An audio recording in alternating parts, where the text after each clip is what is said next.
সবসময় কিন্তু চিকেনের বিভিন্ন রকম এক্সপেরিমেন্ট রেসিপি ভালো লাগে না।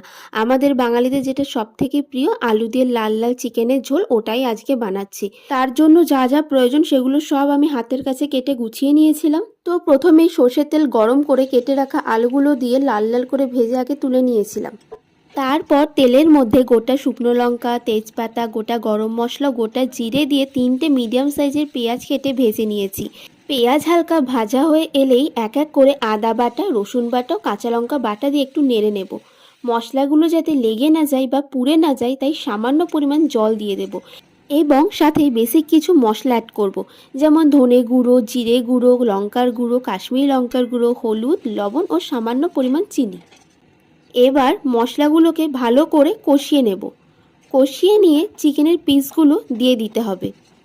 চিকেনের পিসগুলো দেওয়ার পর কিন্তু একটু ধৈর্য ধরে কষাতে হবে। এরপর টমেটো কুচি, সামান্য ধনে পাতা ও ভেজে রাখা আলুগুলো দিয়ে একসাথে সব নেড়ে নিয়ে অল্প অল্প করে জল অ্যাড করতে থাকবো। তারপর ঢাকা দিয়ে লো টু মিডিয়ামে রাখতে হবে প্রায় 10 মিনিট মতো।